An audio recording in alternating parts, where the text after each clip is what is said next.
Bienvenidos al canal de YouTube de Ediciones Rodio. Aquí encontrarás vídeos especializados en cada tema. Si te gusta nuestro contenido, no olvides suscribirte, darle a me gusta y comentar tu experiencia. Gracias por elegirnos en tu camino hacia el éxito.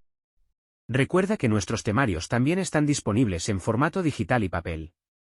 Para cualquier duda puedes escribirnos a info@edicionesrodio.com. Ertzaintza y Policía Local. Cuerpos de Policía del País Vasco. Volumen 2. Historia, medio natural y demografía del País Vasco. Tema 33. Historia del País Vasco del siglo XIX. Periodo constitucional y restauración absolutista. Guerras carlistas, antecedentes, bandos, desarrollo y consecuencias. La abolición foral. Nacionalismo vasco, nacimiento y desarrollo. 1. Periodo constitucional y restauración absolutista. En el año 1808, cuando Napoleón invade España, reinaba el rey Fernando VII. Fernando VII era un rey absolutista. Es decir, los poderes se concentraban en su persona. Napoleón hizo abdicar a Fernando VII y puso en su lugar a su hermano José I como rey de España, imponiendo las ideas de la Revolución Francesa, ideas liberales contrarias al sistema de gobierno absoluto.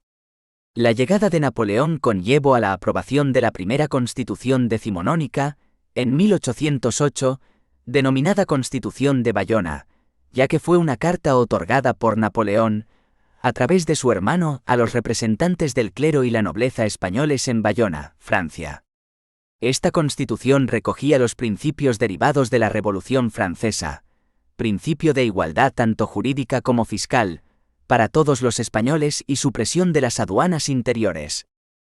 En el País Vasco las ideas revolucionarias fueron recibidas de manera distinta. En las ciudades Bilbao y San Sebastián, los comerciantes eran partidarios de las ideas que trajo Napoleón, mientras que el pueblo y el clero estaban en contra, ya que eran ideas antirreligiosas, y además dicha llegada les supuso nuevas cargas fiscales. Las ideas napoleónicas, ideas liberales, chocaban con el régimen foral, ya que la igualdad jurídica y fiscal y la supresión de aduanas no son principios recogidos en dicho régimen. 4 años después de la Constitución de Bayona se promulgó la Constitución de Cádiz, 1812, conocida como la Pepa. Al igual que la primera era una constitución de corte liberal contraria al absolutismo, y también a los preceptos forales.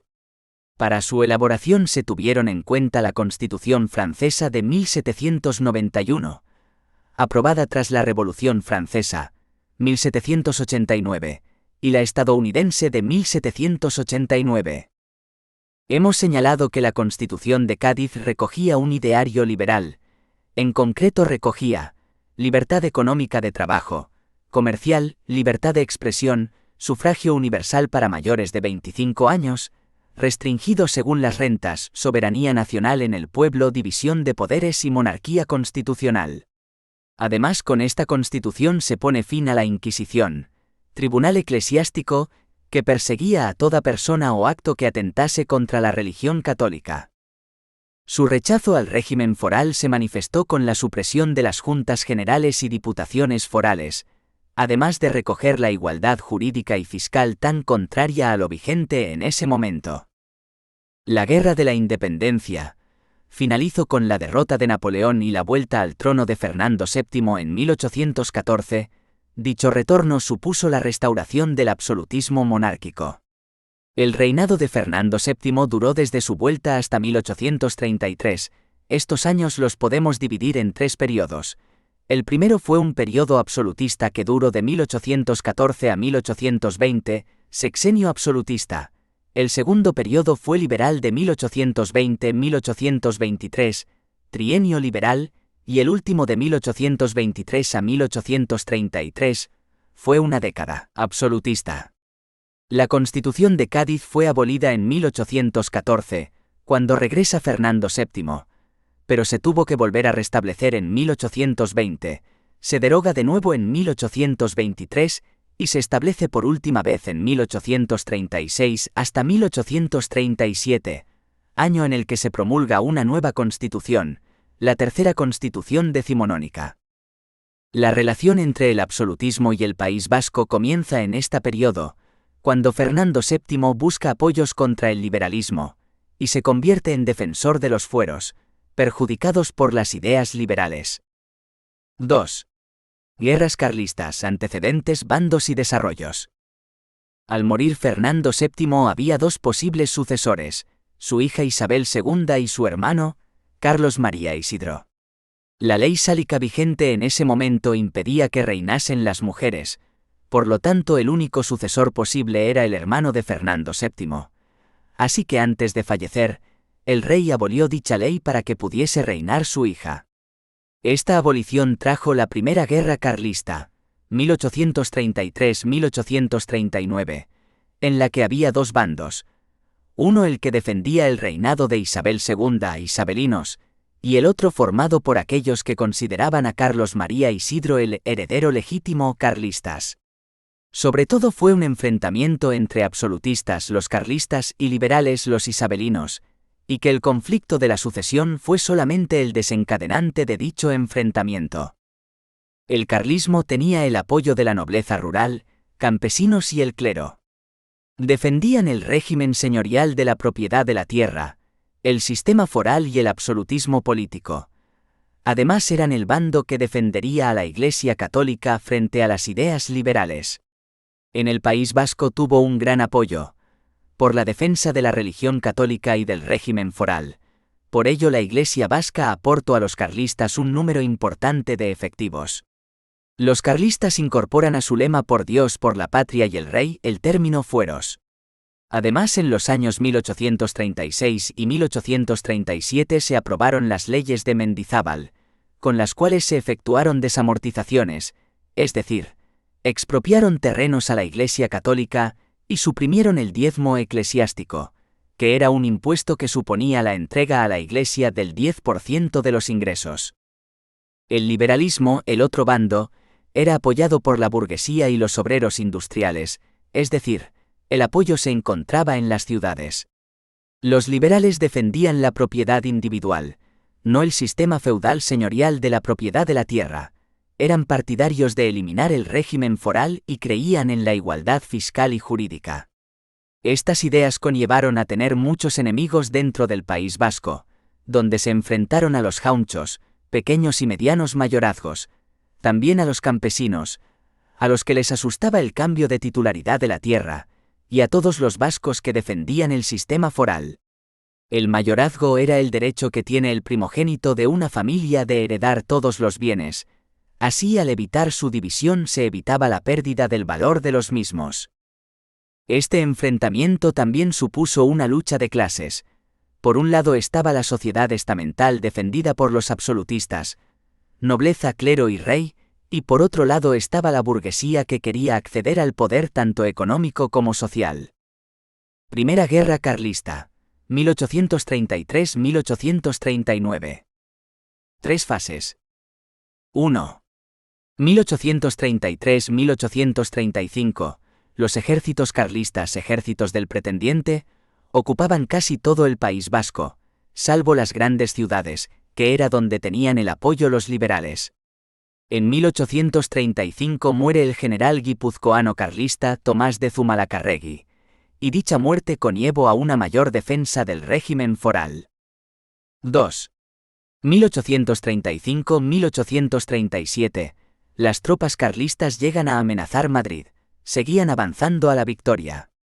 De mientras, en el año 1837, se aprueba la tercera constitución decimonónica, como las dos anteriores, de ideología liberal, y 19 de septiembre de ese mismo año, se suprimen las diputaciones forales de Álava, Vizcaya y Guipúzcoa y se sustituyen por las diputaciones provinciales. 3. 1837-1839, empiezan las divisiones dentro de los propios bandos, unos defendiendo el fin de la guerra y otros por el contrario querían seguir luchando hasta el vencimiento o la derrota. Los moderados en 1839 deciden poner fin a la guerra y lo llevan a cabo con el abrazo de Vergara entre Maroto, jefe carlista, y Espartero, militar del bando liberal. Los carlistas alaveses y navarros no quisieron suscribirlo. Al finalizar la guerra, las Cortes Generales aprobaron y la reina Isabel II sancionó la ley de 25 de octubre de 1839, donde se recoge el compromiso de mantener los fueros dentro de la unidad. Ese compromiso no evitó conflictos. En 1840 el gobierno designa un jefe político para Guipúzcoa. Esta designación provocó un alzamiento, que tuvo que ser sofocado por Espartero y el ayuntamiento de San Sebastián. Espartero como castigo firmó en Vitoria el decreto de 29 de octubre de 1841, por el cual se suprimían las instituciones forales, juntas generales y diputaciones forales. El orden público pasa a ser competencia de los jefes políticos provinciales designados desde el gobierno central. Las aduanas se trasladan desde el interior a los puertos de mar, y la administración municipal y judicial se equipara a las del resto de España. Los jefes políticos provinciales fueron los antecesores de los gobernadores civiles y hoy en día son los subdelegados de gobierno. El decreto sí que mantuvo el derecho civil foral, el particularismo militar y las exenciones fiscales, es decir, se mantuvo la regulación de las relaciones entre particulares, la no obligación de aportar efectivos a los conflictos bélicos y el no pagar impuestos. En 1843 se expulsa de España a Espartero, cuando llegan los liberales moderados al poder. Estos quisieron la reintegración del régimen foral. Al menos de 1844 a 1868 se mantuvo el grueso del mismo. Durante este periodo se formó entre los liberales vascos un sector que defendía el sistema foral. Se les llamó fueristas, destaca José María de Iparraguirre, que compuso Guernicaco Arbola. Segunda Guerra Carlista, 1872-1876. En septiembre de 1868 se produce una revolución que destrona a Isabel II. Como dato curioso señalar que se encontraba en ese momento de vacaciones en San Sebastián, y que desde allí huyó a Francia. En ese año empieza el sexenio revolucionario dividido a su vez en 3 periodos. 1. La regencia del general Prim, 1868-1870. Realmente el regente fue el general Serrado, y el general Prim quedó como presidente del gobierno.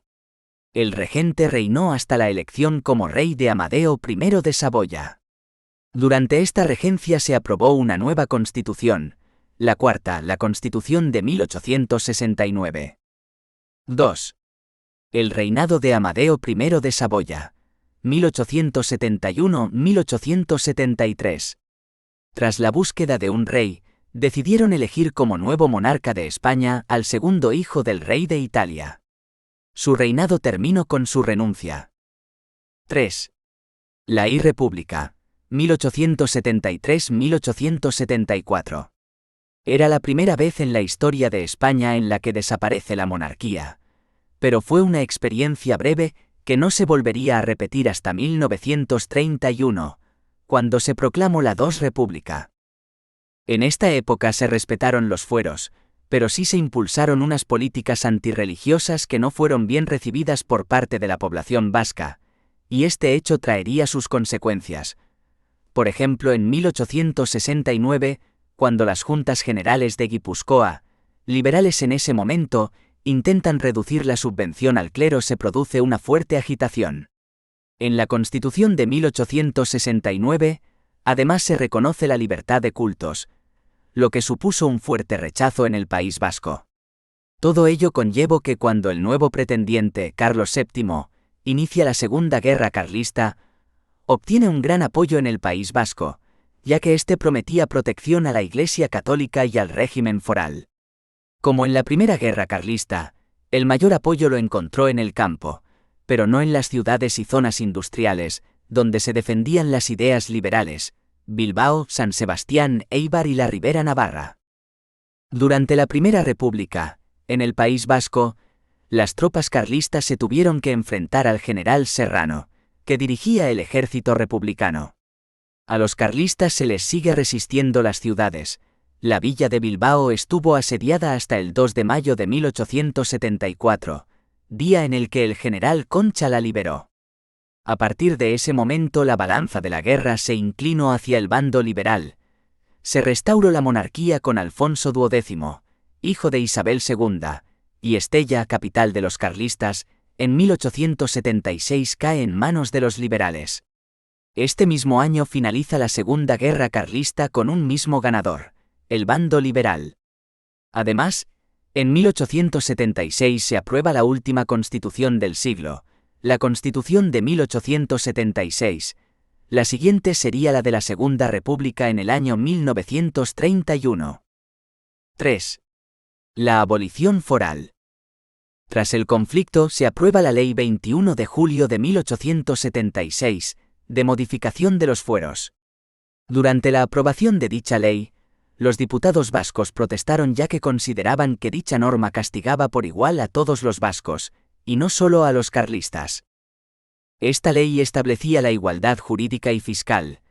Además, los vascos tendrían las mismas obligaciones militares que el resto de España, y también la misma obligación de contribuir al sostenimiento de los gastos del Estado. Las juntas y diputaciones vascas decidieron no obedecer dichas obligaciones, y el gobierno como represalia disuelve dichas instituciones forales y las convierte en gobiernos provinciales. Cánovas del Castillo presenta una solución para la conciliación con los territorios vascos: mantener en los mismos ciertas prerrogativas de carácter fiscal, es decir, mantener la autonomía fiscal. En febrero de 1878, el rey firma un decreto, donde se regulan el sistema de concierto económico vigente en la actualidad. A pesar de intentar ser una solución dirigida a evitar el conflicto, hubo una parte de la población que no quedó satisfecha, ya que realmente se había abolido el régimen foral. Sabino Arana, 1865-1903, fundador del Partido Nacionalista Vasco PNV, fue el máximo representante de ese malestar. 4. Nacionalismo vasco, nacimiento y desarrollo. El origen del nacionalismo vasco se atribuye a dos causas principales: la abolición foral y el proceso de industrialización que se inició en el siglo XIX. Dicho proceso de industrialización se produjo sobre todo en Vizcaya, y trajo entre otras las siguientes consecuencias. 1. Crisis del sector agrario: mucha mano de obra se traslada del campo a la industria, disminuyendo la población del mundo rural. 2. La clase burguesa es la clase social vinculada a la industrialización. En esta época adquiere grandes cuotas de poder, tanto económico como social. 3. Necesidad para la industria de mano de obra llegada desde el exterior, es decir, se produce el fenómeno de la inmigración y la aparición de una nueva clase social, el proletariado. Estas cuestiones suponen un gran cambio en la estructura económica y social del País Vasco, lo que pudo provocar en algunos la necesidad de defender la vida tradicional del País Vasco. Sabino Arana Goiri sostuvo unos principios basados en dicha defensa, es decir, dirigió su lucha contra los cambios que traían consigo el proceso de industrialización. El fundador del PNV en un principio limitaba su ideario a Vizcaya. Con el paso del tiempo extendió ese pensamiento para todo el País Vasco. Lengua, gobierno propio, leyes tradicionales, religión y antiindustrialismo. En el periódico Vizcaitarra escribió: «Fuese pobre Vizcaya y no tuviera más que campos y ganados y seríamos entonces patriotas y felices». En 1895 se funda el PNV, partido político que recoge el pensamiento de Sabino Arana, el cual ya se había extendido a todo el País Vasco. Con el tiempo el pensamiento nacionalista acepta el proceso de industrialización y algunos empresarios empiezan a formar parte del partido. Es decir, el nacionalismo deja de ser un pensamiento exclusivamente de las clases sociales rurales y se extiende a las ciudades. El nacionalismo siguió creciendo. Muchos carlistas pasan a ser nacionalistas. Es de resaltar la fuerza que obtiene el Sindicato Solidaridad de Obreros Vascos, ELASTV, y la solución a la escisión de 1921, forjándose la unidad entre aberrianos y Comunión Nacionalista. Segunda República, 1931-1939. Durante este periodo histórico, Los nacionalistas pidieron de una forma continua desde el año 1931 la aprobación de un estatuto de autonomía. Esto no se consiguió hasta el año 1936, y su duración fue muy corta, 9 meses por el comienzo de la Guerra Civil Española ese mismo año. En las 3 elecciones que se celebraron durante la Segunda República, el PNV obtuvo un gran éxito dentro del País Vasco. Tras la Guerra Civil Española, en 1939 y con la victoria del general Franco, el PNV, al igual que el resto de partidos políticos, se mantuvo en la clandestinidad.